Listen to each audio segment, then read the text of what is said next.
Hello students, welcome to Carbon Classes. आज फिर हम लोग लेकर आए हैं द लिविंग वर्ल्ड चैप्टर का कुछ और टॉपिक, जो कि हम लोगों ने लास्ट लेक्चर में कंप्लीट कर लिया था। उसके बाद आज हम लोग फिर से उसका नेक्स्ट टॉपिक स्टार्ट कर रहे हैं।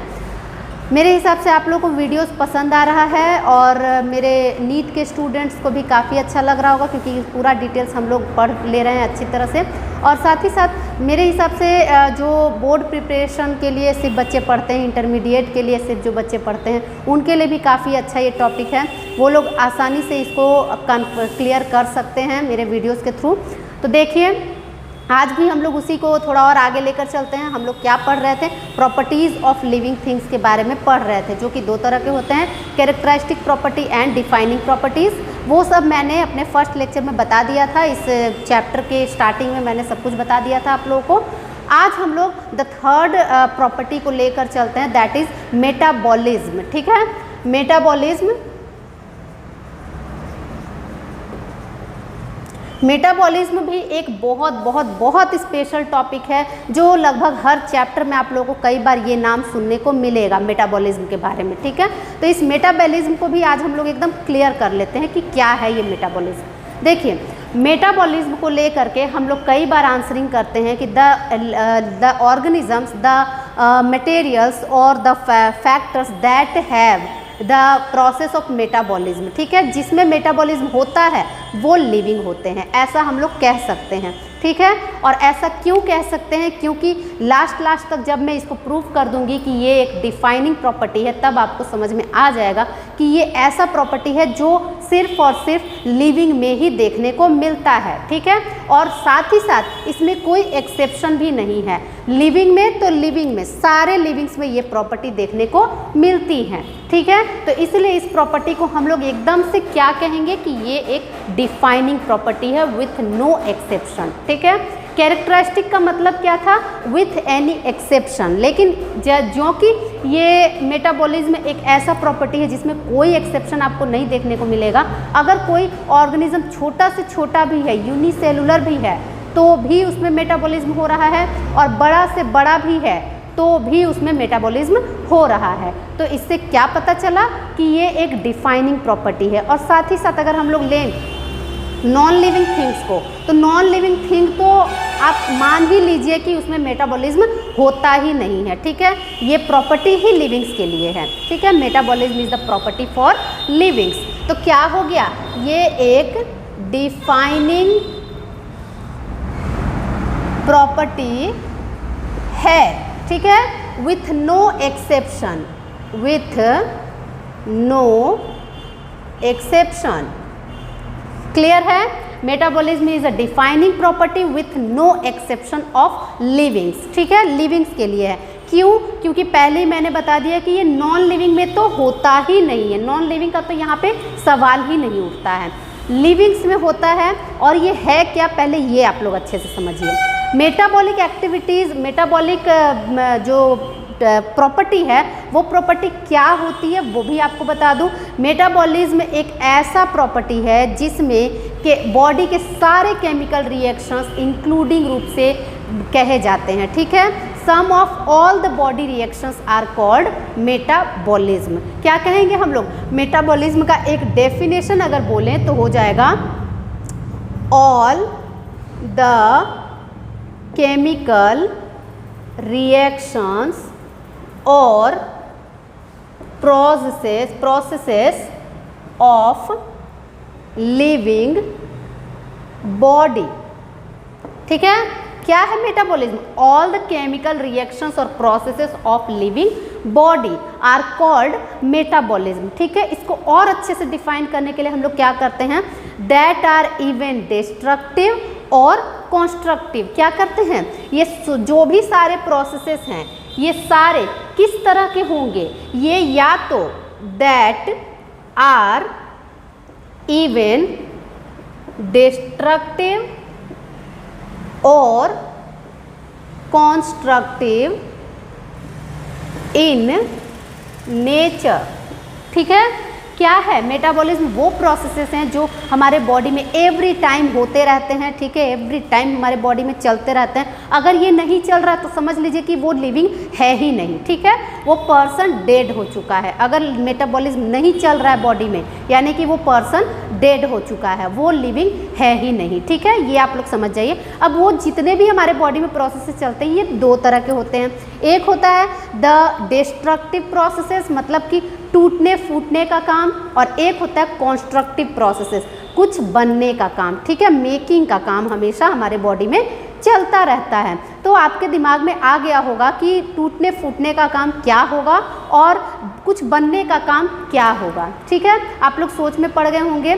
तो इसका मतलब ये है कि जो भी प्रोसेसेस हैं हमारे बॉडी में, जितने प्रोसेसेस होते हैं उसमें हमारे बॉडी में ज़रूर कुछ ना कुछ बनता होगा, ठीक है, और नहीं तो ज़रूर कुछ ना कुछ टूटता होगा, ठीक है। तो ऐसा कुछ होता है हमारे बॉडी में। जस्ट फॉर एग्जाम्पल, आप लोग खाना खाते हैं, न्यूट्राइंट्स आप लोग लेते हैं, तो क्या वो न्यूट्राइंट ज्यों का त्यों हमारे बॉडी में रह जाता है कि वो सॉलिड से लिक्विड स्टेज में चेंज कर दिया जाता है? क्या होता है? वो फूड डिस्ट्रक्ट होता है, टूटता है, टुकड़ों में टूटता है वो फूड, ठीक है। तो जब वो फूड टुकड़ों में टूटा यानी कि डाइजेशन हुआ, तो वो कौन सा प्रोसेस कहलाएगा? डिस्ट्रक्टिव और कंस्ट्रक्टिव। क्या हो जाएगा? वो हो जाएगा द डिस्ट्रक्टिव प्रोसेसेस। और उस डाइजेशन को हम लोग क्या कह सकते हैं? Digestion is a metabolic process, ठीक है। फॉर एग्जाम्पल आपको समझ में आ गया। और इसी तरह से अगर हम लोग बोले कि हमारे ब्लड में, हमारे बॉडी में मेटाबॉलिक प्रोसेसेस के रूप में ब्लड बनता है, ठीक है, हमारे बॉडी में ब्लड बनता है ना। आप लोग भी जानते होंगे कि हमारी बॉडी में ब्लड बनता है, हमारे बॉडी में नए सेल्स बनते हैं, आफ्टर डिवीज़न बनते हैं सेल्स, ठीक है। बॉडी हमारा ग्रो करता है, ठीक है, पहले हम छोटे थे अब हम बड़े हो गए हैं, ये सब चलता रहता है ना हमारे बॉडी में एवरी टाइम। तो यानी कि ये बन रहा है ना कुछ, तो कुछ बन रहा है, मतलब ये कौन सा प्रोसेस चल रहा है? ये चल रहा है कॉन्स्ट्रक्टिव प्रोसेसेस। कॉन्स्ट्रक्टिव मतलब कुछ बनना, ठीक है। तो कॉन्स्ट्रक्टिव मतलब कुछ बनना, यानी कि ये भी तो मेटाबॉलिज्म है, लेकिन मेटाबॉलिज्म का कौन सा टर्म ये है? ये है constructive term, that is called anabolic process, ठीक है। चलिए अब हम लोग इसको और अच्छे से लिखते हैं। तो ये दो तरह के होते हैं, टू टाइप्स। एक हो गया कैटाबॉलिज्म, कैटाबॉलिज्म, ठीक है, कैटाबॉलिज्म एक हो गया, और दूसरा हो गया एनाबॉलिज्म, ठीक है। Catabolism and anabolism. कैटाबॉलिज्म हम लोग क्या कहेंगे? Catabolism are the destructive processes,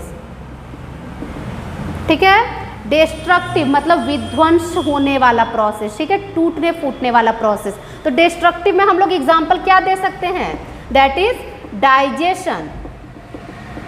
clear है? डाइजेशन हो जाएगा इसमें। और साथ ही साथ एक और बहुत इंपॉर्टेंट क्वेश्चन एग्जाम्पल के तौर पे आता है, दैट इज रेस्पिरेशन। रेस्पिरेशन में भी आप लोग जानते हैं कि आप लोग का जो ग्लूकोज है वो टुकड़ों में टूटता है और फिर एनर्जी बनाता है, ठीक है। तो ग्लूकोज के टूटने का प्रोसेस क्या कहलाएगा? Respiration. Respiration is in the catabolism. यहाँ क्या हो जाएगा? रेस्पिरेशन,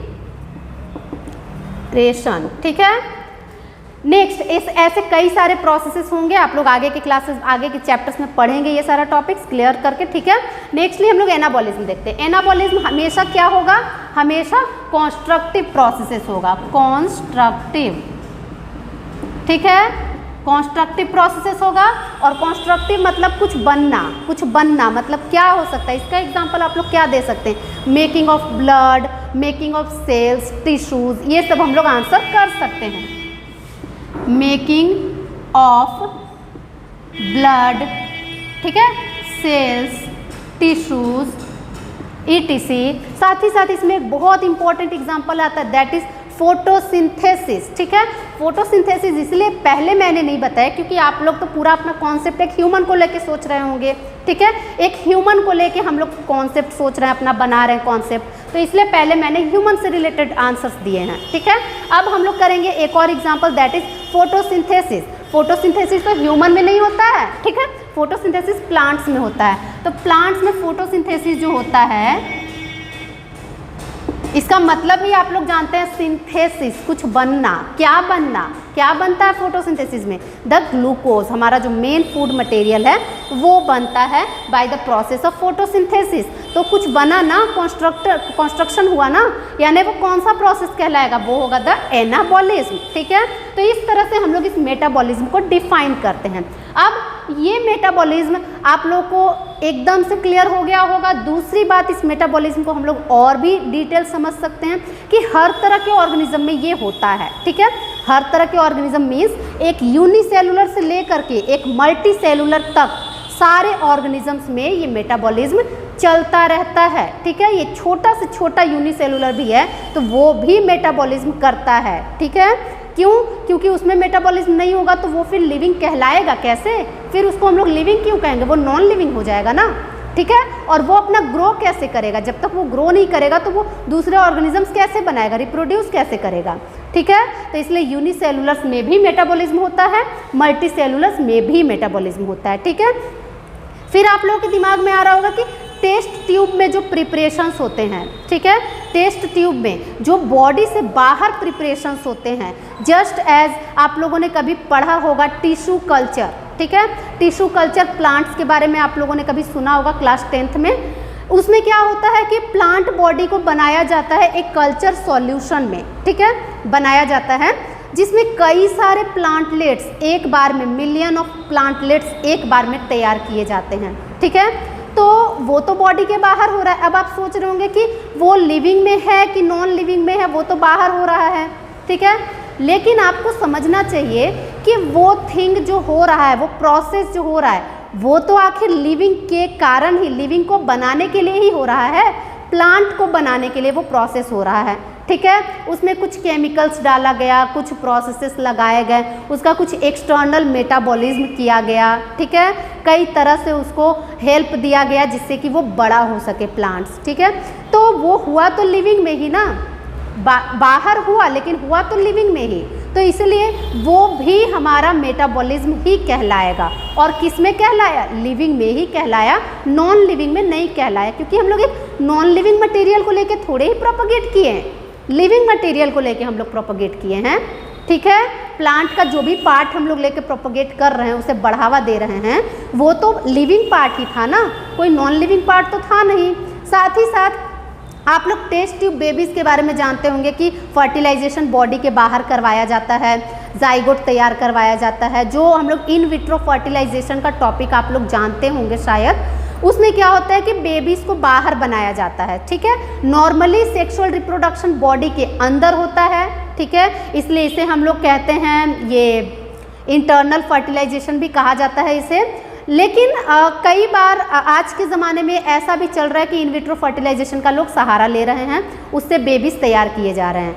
तो अब आप कहिएगा कि वो तो टेस्ट ट्यूब में तैयार हो रहा है, वो नॉन लिविंग है, वहाँ पे तो मेटाबॉलिज्म नॉन लिविंग में हो रहा है। लेकिन ये भी गलत सोचना है, वहाँ जो भी मेटाबॉलिज्म हो रहा है वो आखिर हो तो रहा है लिविंग सेल्स में ही ना, लिविंग सेल्स को निकाल करके ही तो उसको प्रोपगेट किया जा रहा है। ठीक है, तो वो भी जो प्रोसेस चल रहा है वो भी लिविंग्स में चल रहा है। ओके, तो लिविंग्स में ही मेटाबॉलिज्म हो सकता है, हम लोग करवा सकते हैं, एक्सटर्नली भी इंटरनली भी हम लोग लिविंग्स में ही करवाते हैं, नॉन लिविंग्स में कभी भी नहीं होता है। ठीक है, तो ये एक ऐसा फीचर है जो लिविंग्स में ही शो ऑफ होता है, नॉन लिविंग्स में कभी भी नहीं। तो इसलिए इसे हम लोग कहते हैं द डिफाइनिंग प्रॉपर्टी। ठीक है, क्लियर है?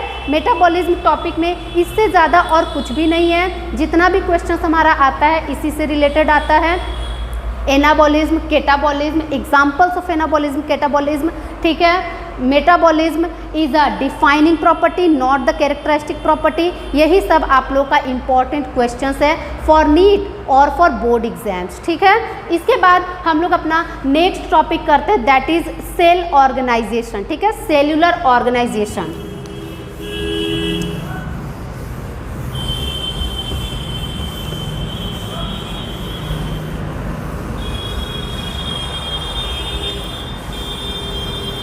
सेल्यूलर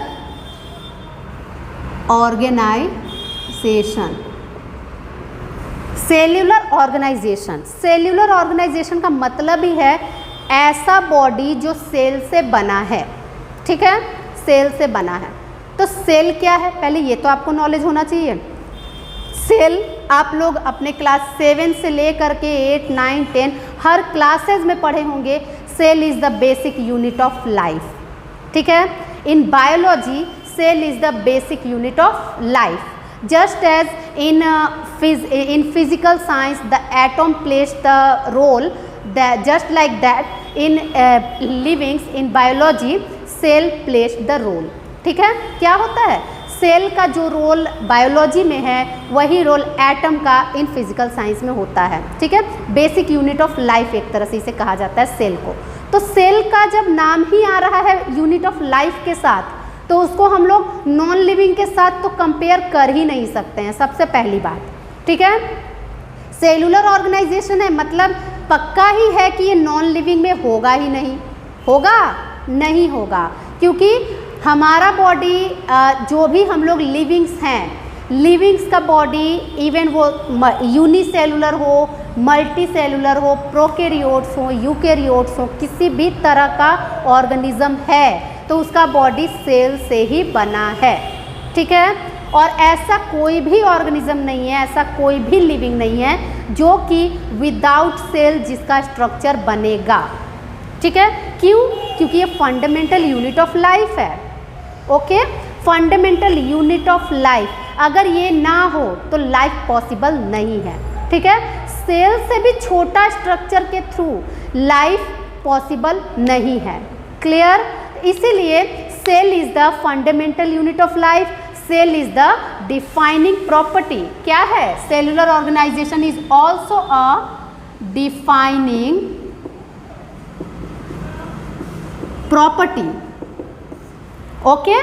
डिफाइनिंग प्रॉपर्टी इसे हमने क्यों कहा? क्योंकि अभी अभी मैंने आपको बताया कि कोई भी नॉन लिविंग सेल से नहीं बनेगा, ठीक है, और कोई भी लिविंग विदाउट सेल नहीं बन सकता है, ठीक है। Any living should not make by without cells, ठीक है। क्यों? क्योंकि उनका यूनिट ऑफ लाइफ ही सेल है, वो बनते ही हैं सेल से, उनका स्टार्टिंग ही सेल से होता है, ठीक है। एक यूनिसेलुलर ऑर्गेनिज्म अमीबा को भी अगर आप ध्यान में रखिए तो अमीबा भी एक कंप्लीट सेल है, ठीक है। उसका ऑर्गेनाइजेशन भी एक कंप्लीट सेल का ऑर्गेनाइजेशन है। अगर उसका एक कंप्लीट सेल नहीं है तो वो लिविंग में काउंटिंग किया ही नहीं जाएगा, क्लियर है। और यही एक बड़े से बड़े ऑर्गेनिज्म को हम लोग ले लें, ह्यूमन बींग्स को ले लें या किसी और प्लांट को ले लें, तो उसमें क्या है, कई सारे सेल्स का कॉम्पोजिशन है, ठीक है, कई सारे सेल्स का कॉम्पोजिशंस है। The cells has to arrange tissues, then organ, then organ system, then organism, ठीक है। ये क्या था? ये एक बेसिक टॉपिक है। क्या है कि हर लिविंग ऑर्गेनिज्म का कॉम्पोजिशन कुछ इस तरह का होता है, ठीक है, हर लिविंग ऑर्गेनिज्म का। लेकिन अगर हम लोग एक यूनिसेलुलर को ध्यान में रखें तो वो यूनिसेलुलर सबसे पहले किसका बना है? ओनली एक सेल का बना है। यही हमारा जो यहाँ धरती पर जब हमारा जन्म हुआ था, मतलब ऑर्गेनिजम्स का, तो ऑर्गेनिजम्स का पूरा संरचना तैयार हुआ था धीरे धीरे करके, ठीक है। सबसे पहले यूनिसेलुलर्स आए थे, उसके बाद आगे और डेवलपमेंट हुआ तो मल्टी सेलुलर्स बने जिसमें कि टिश्यू सिस्टम बना, ठीक है। उसके बाद और डेवलपमेंट हुआ तब ऑर्गन्स बना बॉडी में, ठीक है। फिर और ज़्यादा डेवलपमेंट हुआ तो ऑर्गन सिस्टम तैयार हुआ, और द लास्ट वन पूरा एक ऑर्गेनिज्म तैयार होता है, ठीक है। और ये कैसे हुआ? ये ड्यू टू द, ये क्या कहते हैं इसको, इवोल्यूशन, ठीक है, इवोल्यूशनरी प्रोसेसेस के थ्रू ये सारा तैयारी हुआ। हर तरह के ऑर्गेनिजम्स डेवलप करना स्टार्ट हुए, ठीक है। ये सारा ही टॉपिक हम लोग एनिमल किंगडम में एकदम क्लियरली पढ़ने वाले हैं कि कैसे एक सेलुलर स्ट्रक्चर से फिर जाकर के एक पूरा ऑर्गेनिज्म तैयार हुआ था, ठीक है। हमारे इकोलॉजी में हम लोग पढ़ेंगे ये सारा टॉपिक्स, क्लियरली पढ़ेंगे इन सबको। तो इसका मतलब क्या है कि cellular organisation is must needed for any life in the earth, ठीक है। किसी भी लाइफ के लिए, किसी भी एक ऑर्गेनिज्म के लिए, लिविंग ऑर्गेनिज्म के लिए ये सेलुलर ऑर्गेनाइजेशन का होना बहुत ज़रूरी है। सेलुलर ऑर्गेनिज्म से कम, सेलुलर ऑर्गेनाइजेशन से कम, अगर उससे छोटा कोई इकाई से आप सोचिएगा कि ऑर्गेनिज्म तैयार हो जाए तो कभी भी ये पॉसिबल नहीं है। एक कम से कम एक लिविंग के लिए एक सेल का होना बहुत ज़रूरी है, ठीक है। इसलिए इसे हम लोग कहते हैं द डिफाइनिंग प्रॉपर्टी, ठीक है। तो हर एक लिविंग ऑर्गेनिज्म सेल से बना हुआ है, ओके। हर एक लिविंग ऑर्गेनिज्म सेल से बना हुआ है, इवन यूनिसेलुलर बोले या मल्टी सेलुलर्स बोले, और कोई भी नॉन लिविंग सेल से नहीं बना होता है। क्लियर है? तो ये था हमारा next one property, that is cellular organisation. आज के लिए इतना ही। अब हम लोग इसको और कंटिन्यूएशन करेंगे अपने नेक्स्ट वीडियोस में। प्लीज़ हमारे वीडियोस को लाइक कीजिए, और अगर आप लोगों ने सब्सक्राइब नहीं किया हुआ तो सब्सक्राइब कीजिए। Thank you.